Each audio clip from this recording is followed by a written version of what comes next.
Bonjour à tous et bienvenue dans ce nouveau podcast à propos de la radio du réel, Radio Caroune, pour vous bercer dans une publicité un peu plus réaliste. Aujourd'hui, nous parlerons de l'intrication quantique en sciences établies. Qu'est-ce que l'intrication quantique? L'intrication quantique est la résultante d'un point A à un point B, indiquant la vélocité, donc plus ou moins de la lumière, ou moins d'un signal, d'une onde, allant d'un point A à un point B et revenant de ce point B à un point A, en ayant suivi une variable ondulatoire égale à elle-même en tout point et ne pouvant être intangible et inchangée en tout temps.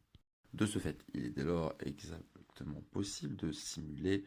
l'exactitude de cette réalité théorique en sciences et de considérer donc n'importe quelle onde électromagnétique ou n'importe quel vecteur comme pouvant aller et revenir en tout sens, en tout point égal en tout temps de A à B et de B à A. Sachant que toute invectivation du vecteur de A à B et de B à A doit induire une constante modification de l'entièreté, de l'intégralité de cette onde dans son ensemble pour permettre la variabilité totale donc, de ce changement, pour permettre l'exactitude de l'équation bilan d'un point A à un point B et vice-versa. Et donc, de ce fait, il est dès lors possible de tout reconsidérer comme étant une simple singularité d'une intrication quantique au départ. En exemple, prenons la singularité humaine. Nous sommes une intrication quantique liée à la survie, allant d'un point A et voulant survivre à un point A, ayant voulu survivre et retournant à un point A, voulant survivre, allant à un point B, etc. Et continuant dans une perpétuelle évolution, d'un point A à un point B, d'un point B à un point A, ce étant égal à la valeur d'une vie étant née et étant vécue et étant morte, étant disparue, accompli donc dans le cheminement de la pensée organique, donc étant égal à une variable quantique, donc étant une intrication quantique ici. Dès lors, il est possible donc de simuler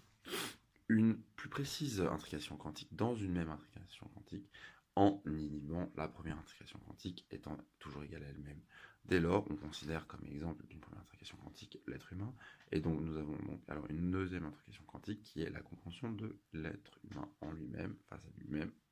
parmi les autres hors de son système et dans son système également, préétabli donc d'une première intrication quantique étant la survie de la vie d'elle-même. Une réponse unilatérale à je veux survivre, donc l'instinct de survie.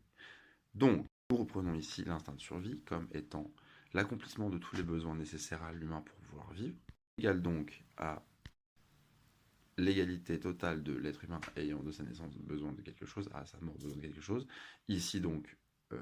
boire, manger, étant donc considéré comme des besoins innés à l'homme, étant partie de son intégralité, besoin de survie. Ce que nous reprenons alors ici, c'est donc la réalité de la fiction addictive, de donc ce terme définissant l'addiction comme étant telle que nous avons ce besoin irrépressible de devoir manger ou boire, ensuite aller aux toilettes, se vider, etc., de n'importe quel type d'espèce organique, si on veut extrapoler ce sujet à non plus l'être humain, mais la vie sur Terre. Et donc nous reprenons l'exactitude de cette volonté en disant, dès lors il est ostensiblement compréhensible d'invectiver donc l'addiction à l'intégralité de la condition humaine étant égale à elle-même. Nous déduisons donc que l'addiction est une singularité intrinsèque à l'humain, et donc que tout niveau d'addiction et tout niveau de capacité d'être induite en étant une addiction, donc par extension les envies devenant des besoins et des besoins des envies, etc. Donc, si nous reprenons l'intrication quantique étant égale à l'égalité, l'exactitude donc de l'addiction est égale à la survie de l'espèce humaine. Donc l'addiction est en soi non pas une maladie ou un fait établi d'une proportion égale à la distance, l'élasticité de la proportion à vouloir être addict, plus ou moins addict, nous sommes tous également proportionnellement addicts à ce que nous avons besoin à tel ou tel instant, à un instant T égal à 100% de notre volonté d'accomplir ce geste dans son exactitude. Reconsidérons ici. Donc nous pouvons admettre de ce fait une intrication quantique possible, corrélant donc la volonté de l'esprit à s'adhérer à étant une envie, ou un besoin de quelconque idée subvenue à tel ou tel moment, à un temps précis, jusqu'à un autre temps précis, donc permettant la corrélation exacte en tout point et en tout temps de telle supposition me donne telle réponse. Et donc supposer que telle question innée dans l'esprit ou imposée à l'esprit permet de résoudre donc la réalité d'un besoin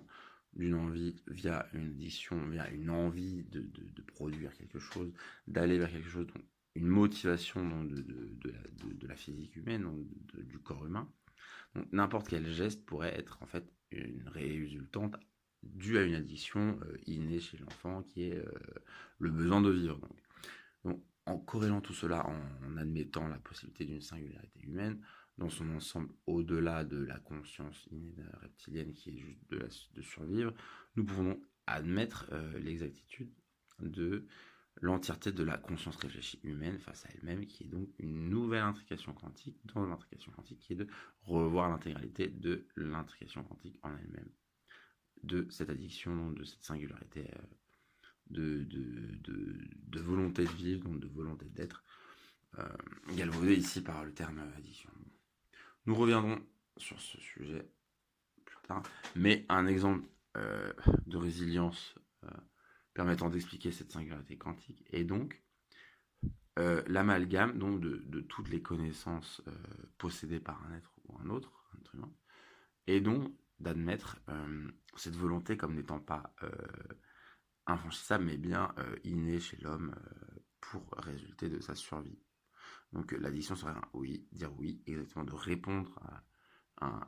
un effet, donc de corréler une réalité à une autre, juste par le simple fait de vouloir étendre cette intrication quantique à est-il possible de penser l'addiction comme étant simplement un vecteur de survie de l'humain.